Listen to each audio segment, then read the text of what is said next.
지난 시간에 이어서 우리가 사무엘하 17장 1절로 14절 말씀 본문으로 압살롬에게 있는 두 모사 두 번째 시간입니다. 오늘은 압살롬에 있는 두 모사 아히도벨과 후세에 대한 이야기입니다. 이 두 모사는 압살롬에게 서로 다른 전술을 바로 제시했습니다. 우리는 후세가 다윗의 편에 서 있다고 하는 것을 잘 압니다. 그래서 이 후세가 세운 전술은 사실 객관적으로 볼 때에 압살롬 편에서는 바로 좋은 전략이 될 리가 만무합니다. 그럼에도 불구하고 결국 선택되는 전략은 후세의 것이었습니다. 오늘은 이런 결정이 이루어지는 과정을 살피고 이 과정에서 나타나는 하나님의 뜻을 우리가 같이 생각을 해보려고 하는데 두 사람이 제시한 전술부터 이제 살펴보려고 합니다. 아히도벨은 예루살렘으로 들어가서 압살롬으로 하여금 사람들이 보는 앞에서 다윗의 후궁들을 범하는 전술을 제시했습니다. 그래서 그의 전략 계략대로 압살롬은 왕궁 옥상에 천막을 치고는 다윗의 후궁들을 범하지. 이 계략에는 두 가지 포인트가 있었어요. 첫째는 뭐냐? 압살롬과 다윗은 영원히 함께 할 수 없는 적이 되었다라고 하는 것을 보여주는 것입니다. 사실 이 다윗은 압살롬이 자신의 후궁들을 취할 줄을 꿈에도 생각하지 못했어요. 그저 인질 정도로 될 줄로 알았지요. 그래서 아히도벨은 이렇게 함으로써 서로 물러설 수 없는 경지에 서게 할 그런 전략을 얘기한 것이죠. 그래서 이 두 번째는 그러면서 이제는 명실상부하게 예루살렘을 점령하고 있는 자는 다윗이 아니라 압살롬이다라고 하는 것을 보여주고 있습니다. 왜냐하면 압살롬이 하고자 하면 모든 게 다 되는 것을 보여주기 위함이기 때문에 그렇습니다. 아히도벨은 이 압살롬과 다윗을 철저하게 원수지가 안으로 만드는 전략을 제시한 거예요. 왜냐하면 자신도 압살롬과 함께 반역을 했으니까 이왕이면 성공해야 했던 것이죠. 그래야 자기도 이제 반란군에 속해 있기 때문에 성공해야 하는 것이 당연하죠. 이제 아히도벨은 후속 전술을 제시합니다. 그가 제시한 전술이 뭐냐? 자신에게 12,000의 군사를 맡겨달라는 것이었어요. 오늘 1절 말씀에 보니까 그 얘기를 하고 있습니다. 1절 말씀 보니까 아히도벨이 또 압살롬에게 이르되 내가 사람 12,000명을 택하게 하소서. 오늘 밤에 내가 일어나서 다윗의 뒤를 추적하여, 이렇게 얘기하고 있습니다. 그래서 아히도벨은 모사입니다. 장수가 아닙니다. 여러분, 그런데 12,000명의 군사를 달라고 하는 것은 지금이 바로 다윗을 완전히 무너뜨릴 기회라고 생각했기 때문에 그렇습니다. 예루살렘 궁을 빠져나가느라고 정신이 없었을 다윗에게 바로 시간적 여유를 주지 않고 그대로 기습하여서 도망갈 기회마저도 빼앗아야 한다라고 하는 것이 아히도벨의 생각이었어요. 그래서 2절 말씀에서도 그 얘기를 하죠. 그가 고나여 힘이 빠졌을 때에 기습하여 그를 무섭게 하면 그와 함께 있는 모든 백성이 도망하리니 내가 다윗 왕만 쳐 죽이고, 이렇게 얘기합니다.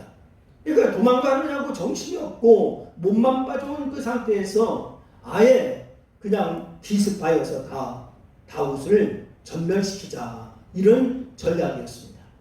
더구나 이건 아주 중요한 일이기 때문에 다른 사람에게 맡기기보다는 자신이 직접 마무리 짓고 싶었던 그런 생각을 아히도벨이 갖고 있었어요.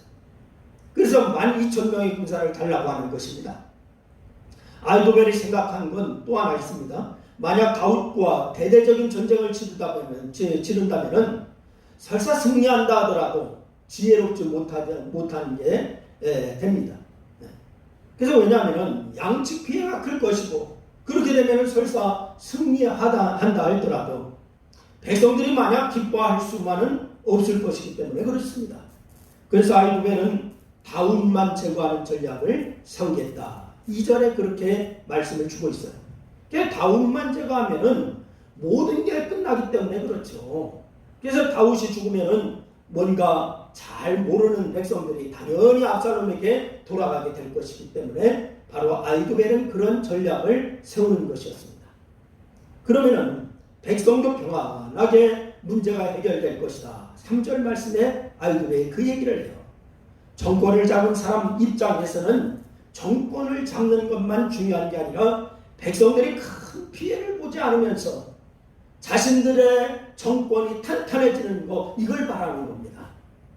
그래서 아히도벨은 바로 그런 전략을 짠 거예요.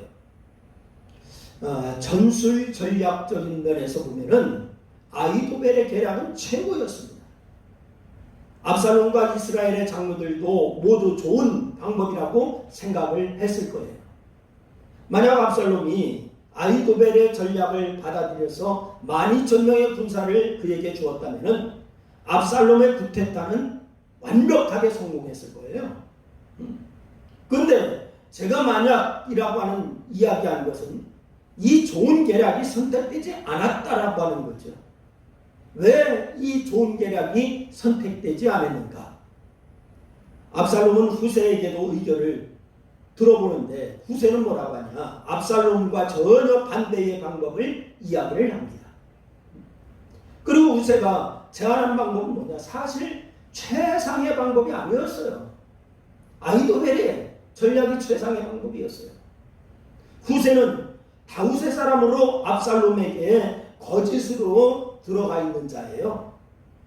당연히 그는 아히도벨의 계략이야말로 다윗을 멸망시킬 계획이었기에 어떻게 해서든지 그것을 막으려고 아히도벨과는 반대의 계략을 제시했던 겁니다.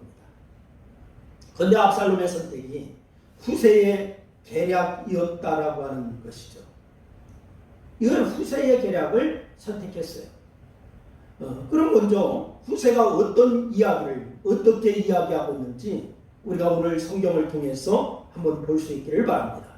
아히도벨의 계략을 들은 후세는 압살롬에게 아히도벨과 반대로 이야기를 해요.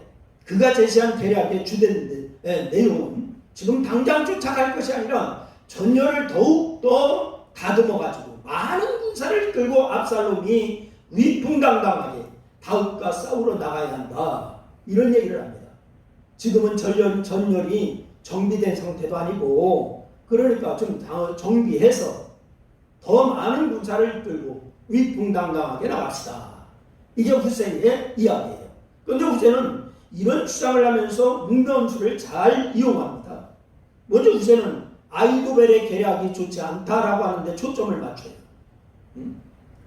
12,000명으로 기습하듯이 다윗을 쫓아가는 건 무리라고 얘기합니다. 왜냐하면 다윗은 전술에 능한 사람이라서 군사들과 함께 있지 않고 어느 굴에 숨어 있을지 모른다. 그것이 바로 8절로 9절 말씀에서 얘기하는 거예요. 8절로 9절 초반까지 보면 이렇게 얘기합니다. 또 후세가 말하되 왕도 아시거니와 왕의 아버지와 그의 추종자들은 용사라. 그들은 들에 있는 곰이 새끼를 빼앗긴 것 같이 격분하였고 왕의 부치는 전쟁에 익숙한 사람인즉 백성과 함께 가지 아니하고 지금 그가 어느 굴에나 어느 곳에 숨어 있으리니 홍무리 중에 몇이 먼저 엎드려지면 이렇게 얘기하고 있습니다.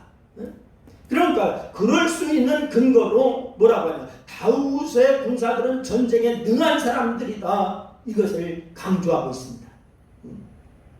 그래서 다윗도 그의 장수들도 모두 영웅이라고 용사라고 10절 말씀에서 그렇게 얘기해요. 10절에 보니까 비록 그가 사자 같은 마음을 가진 용사의 아들일지라도 낙심하리니 이는 이스라엘 무리가 왕의 아버지는 영웅이요 그의 추종자들도 용사인 줄 알미니이다. 그리고 이것은 사실이기도 해요. 후세가 아히도벨의 전략이 들렸다라고 그렇게 이야기하는 게 귀에 쏙 들어갈 정도로 그렇게 논리적이었어요. 여러분, 이 말을 들으면서 압살롬의 마음은 자연스럽게 후세의 이야기에 더 관심을 갖게 되었습니다. 이렇게 아히도벨의 전략이 좋지 않다고 하는 것을 강조한 뒤에 후세는 자신의 전략을 제시해요.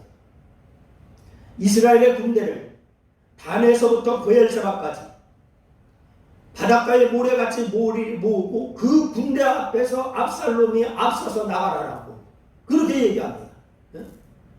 바로 이것은 이스라엘 총동원령을 내리라고 하는 것이고 압살롬이 이제 그럴 만한 위치에 놓였다라고 하는 걸 한번 보여줄 필요가 있다라고 후세가 압살롬에게 이야기하고 있는 거예요. 이 전략은 압살롬 입장에서는 자신이 멋있게 드러나는 일입니다. 내가 백성들 앞에 등장하는 것도 이제는 위풍당당하게 아주 멋지게 그렇게 브엘사바부터 바로 그렇게 쭉 했어. 다 총동원해가지고 단에서부터 브엘사바까지 총동원해가지고 많은 군사를 이끌고 내가 지휘하면서 나간다. 얼마나 멋집니까? 이스라엘 전체의 군사동원령을 내리고 그 앞에 설 수 있는 사람은 오직 이스라엘에 인정받는 왕 하나밖에 없기 때문에 그렇습니다. 그래서 압살롬이 그 후세의 계략에 혹한 거예요. 하지만 후세가 이런 계략을 말한 이유는 단 한 가지죠. 뭡니까? 다윗으로 하여금 도망가서 전열을 가다듬을 시간을 벌게 하는 거예요. 아히도벨의 계략대로 특공대가 다윗을 추격하면 지금 손쓸 겨를도 없이 다윗이 죽을 상황이 되는 겁니다. 어떻게 해서든지 시간을 버는 게 필요해요. 그래서 후세는 감미로운 말까지 덧댑니다. 어떻게 해요? 압살롬이 그렇게 위풍당당하게 나가면은 이스라엘의 모든 백성이 압살롬 편에 설 것이다. 이렇게 얘기를 합니다. 그렇게 하면 당연하게 다윗을 잡을 수가 있고 설령 다윗이 어느 성에 숨더라도 이스라엘 백성들이 그 성 자체를 없애버릴 것이다. 12절로부터 13절 말씀에 그 얘기를 하고 있어요. 12절로부터 13절에 보니까 이렇게 얘기하죠. 그가 그 만날 만한 곳에서 그를 기습하기를 이슬이 땅에 내림같이 우리가 그의 위에 덮어 그와 함께 있는 모든 사람을 하나도 남겨두지 아니할 것이며 또 만일 그가 어느 성에 들어가면 온 이스라엘이 밧줄을 가져다가 그 성을 강으로 끌어들여서 그곳에 작은 돌 하나도 보이지 아니하게 할 것입니다. 아멘. 이렇게 얘기하고 있어요. 그러니까 이렇게 후세는 압살롬의 마음을 사로잡는 논리를 갖고 역설적으로 얘기하는 겁니다. 내용도 좋을 뿐만이 아니라 그 말한 대로 바로 이제 하면은 위험 있게 자신을 드러낼 수 있는 방법이니까 마다할 이유가 없잖아요. 그래서 이 후세의 제안에 압살롬이 바로 승낙을 합니다. 이에 비해서 아히도벨이 낸 계략은 무슨 야바의 끈이 나는 전략처럼 여겨져 버렸어요. 그리고 그렇게 승리하면 비굴하게 이기는 것 같은 느낌이 들었어요. 그래서 후세의 전략은 적절하게 감언이설이 들어있으면서도 수긍할 만한 논리 전개가 분명했습니다. 그러니 어느 누군들 넘어가지 않겠습니까? 후세가 다윗에게 달려왔을 때에 예루살렘 성으로 들어갈 것을 권고한 이유가 바로 이런 계략을 위한 것이었어요. 다윗이 바로 후세를 예루살렘으로 보낸 이유지요. 여러분, 그만큼 후세는 압살롬 편에 선다고 하면은 압살롬이 거절할 수 없는 지혜를 가진 사람이에요. 다만 압살롬은 단 하나를 보지 못했어요. 뭘 보지 못했느냐? 후세는 지금 거짓으로 모사를 내고 있다고 하는 점을 보지 못한 겁니다. 이것을 알았다면 후세의 이야기가 아니라 아히도벨의 이야기가 채택되어서 자신의 왕국을 세우는 데 성공했을 겁니다.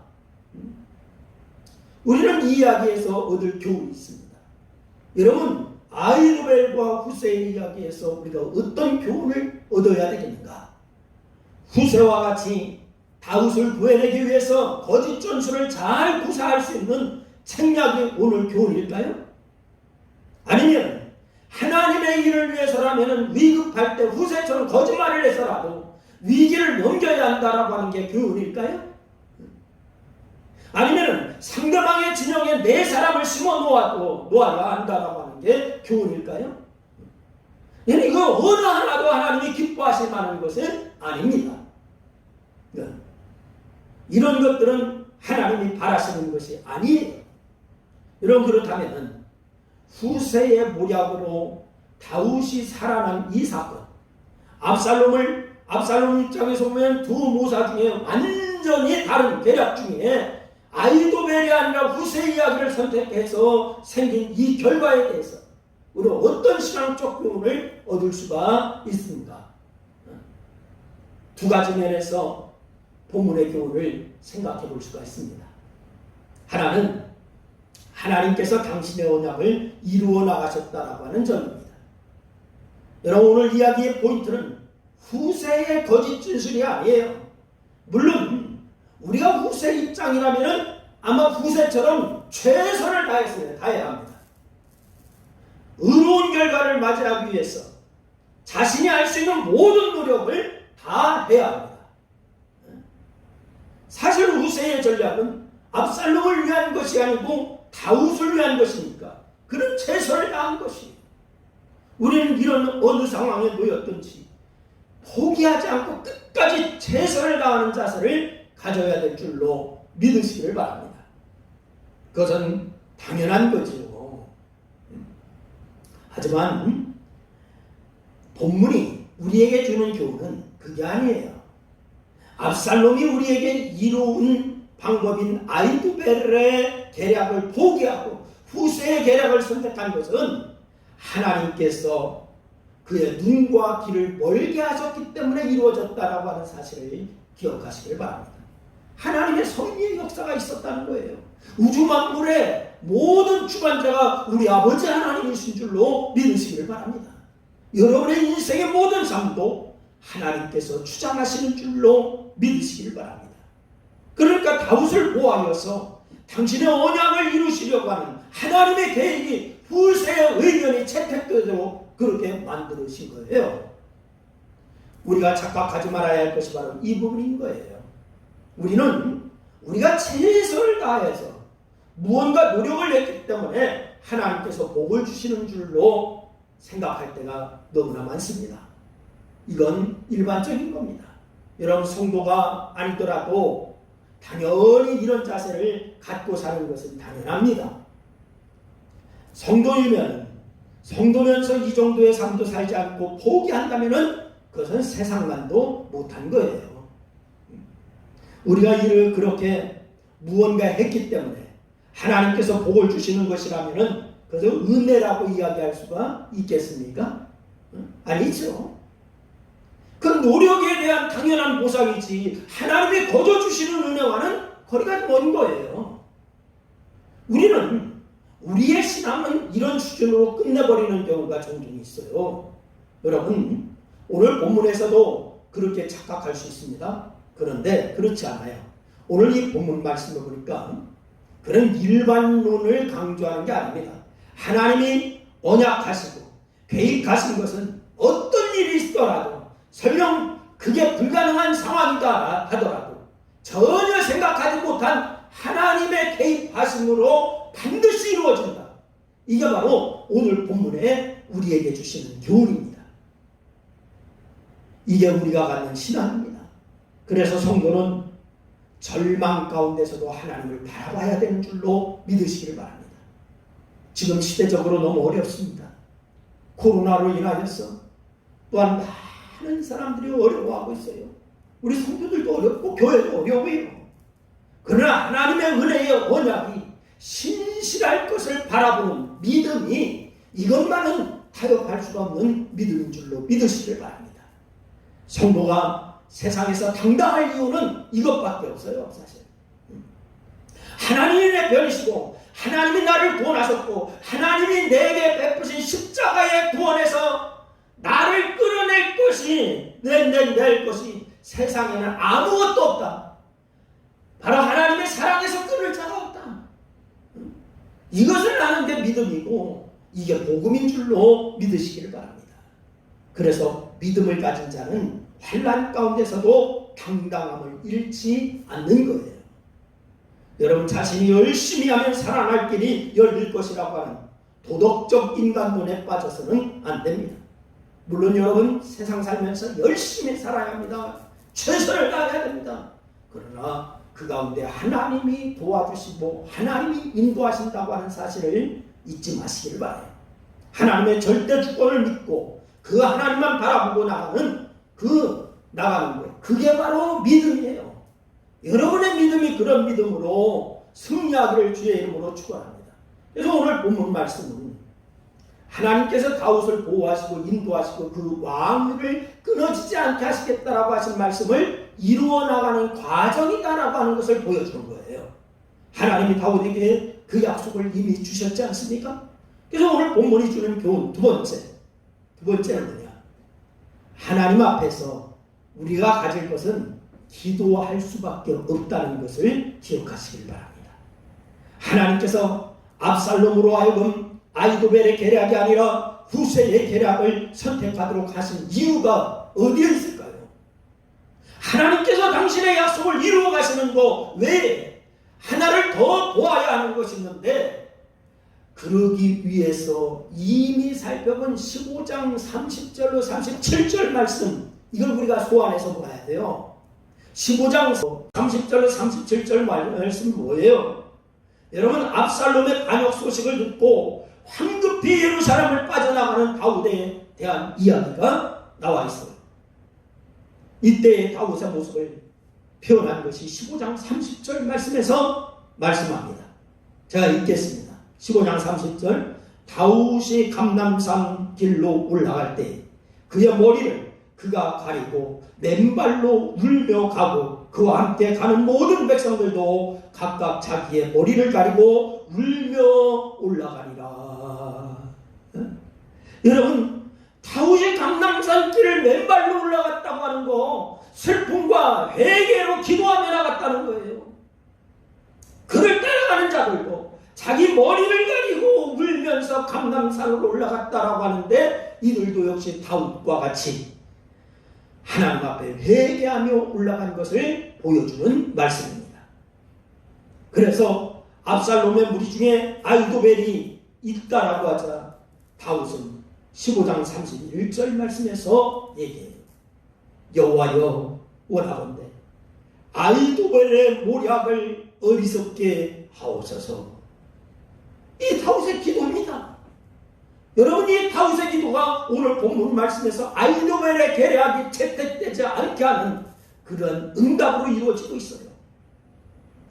여러분, 기도하는 것이 직접적으로 나타나는데 여러분, 압살롬의 모반이 성공할 것이기에 그의 계략이 잘못되게 해달라고 기도하고 있는 겁니다. 그리고 32절 말씀에서 후세를 만나는데 그때의 표현이 어땠느냐. 32절에 보니까 다윗이 하나님을 경배하는 마루터에 이를 때에 아렉 사람 후세가 옷을 찢고 흙을 머리에 덮어 쓰고 다윗을 맞으러 나온지라, 이렇게 말씀하고 있어요. 이 후세를 만나는 장면이에요. 하나님을 경배하는 마루터이라고 하는 표현도 중요합니다.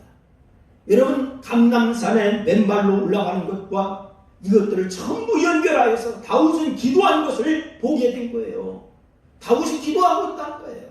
하나님께서 그런 다윗에게 지혜를 주셔서 후세를 예루살렘에 남게 한 것이고, 하나님께서 그렇게 남긴 후세를 통해서 아히도벨의 지략을 무너뜨리게 한 줄로 믿으시기를 바랍니다. 그러니까 다윗의 입장에서는 기도밖에 한 것이 없어요. 여러분, 어려움 중에 하나님 앞에 기도하여야 합니다. 우리가 정말로 힘든 중에 하나님 앞에 기도하여야 합니다. 사랑하는 여러분, 성도가 절박한 시점에서 할 것은 기도입니다. 전능하신 여호와 하나님 앞에 서는 거예요. 세상이 다 등을 돌릴 것 같은 때에도 성도는 기도하면서 하나님을 의지하며 나가야 될 줄로 믿으시길 바랍니다. 하나님의 길은 우리가 알지 못하는 길이에요. 지금 교회가 너무 어렵다라고 하고 교회의 비판의 소리가 창궐하다 할지라도 여러분, 하나님 앞에 기도하시기를 바랍니다. 그런데 하나님께서는 기도하는 당신의 백성에게 지혜를 주셔서 피할 길을 주시고 이길 길을 주시고 감당할 길을 열어주시는 거예요. 여러분, 그러니 성도가 알 일이 있다면 기도가 가장 중요하다고 하는 것을 알아야 됩니다. 물론 우리가 이렇게 기도하면서 자신이 기도한 것 때문에 하나님이 복 주셨다라고 착각해서는 안 돼요. 기도는 그냥 순수하게 하나님을 향한 나의 믿음이지 복받는 도구가 아니에요. 우리는 기도 그러면 복받는 도구로 착각하는 경우가 있죠.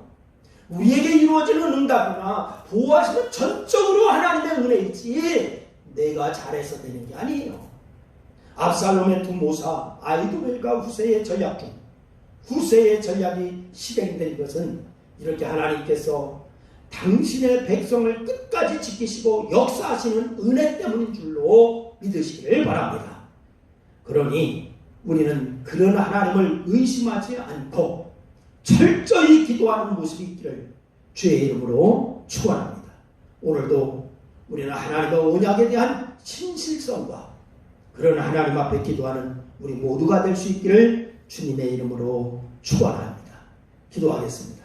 하나님, 고맙습니다. 우리가 정말 하나님을 의지하는 그러한 주의 백성, 믿음 있는 자들이 되게 도와 주시옵소서. 다윗이 어려운 중에 혼미백상하여 도망갈 때에도 하나님 앞에 기도하였습니다. 하나님의 약속을 믿고 기도하고 하나님의 인도하시는 것을 믿고 기도했습니다.